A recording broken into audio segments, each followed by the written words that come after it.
Now, your Storm Tracker 13 forecast first, sponsored by George Sink Injury Lawyers. Good Monday morning, and thank you so much for waking up with us. I'm Gabby Jonas. And I'm Adriana Cotero. Happy Monday. It's August 18th, the first day of school for Horry County students.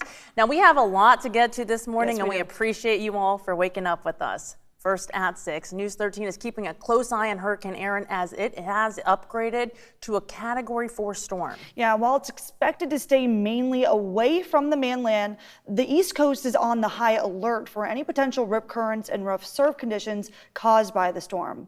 Meteorologist Hannah Ronner joins us for the first this morning. And Hannah, what do we know so far when it comes to tracking Erin all weekend long, and what impacts we can expect here along the Grand Strand?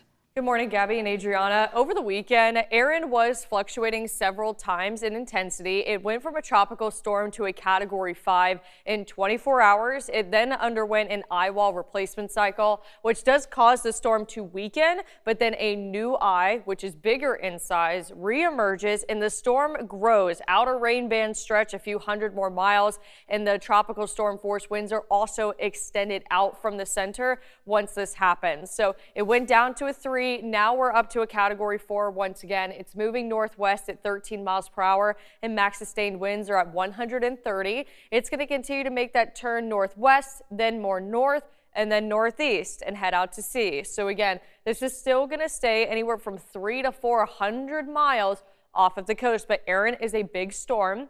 Some of those outer rain bands will be impacting parts of North Carolina, mainly the Outer Banks. We're really not too concerned about rain or wind in terms of Erin here along the Grand Strand, but it is going to be those surf conditions. Again, for the latest track now, we do have the GFS in black and the European in white. So they are nearly on top of each other, which is pretty good confidence, meaning the models are in agreement with each other. And again, at 300 to 400 miles offshore, so no direct landfalls.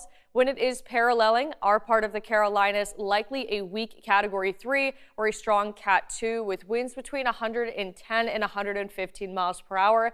We're still going to have that high pressure over the East Coast, which is going to keep Erin again to the east of us. So we're not concerned about, again, that direct landfall, but we are going to have very poor conditions at the beach. For right now, there's a moderate rip current risk, but a small craft advisory is already in effect, and that will continue all the way until Thursday evening.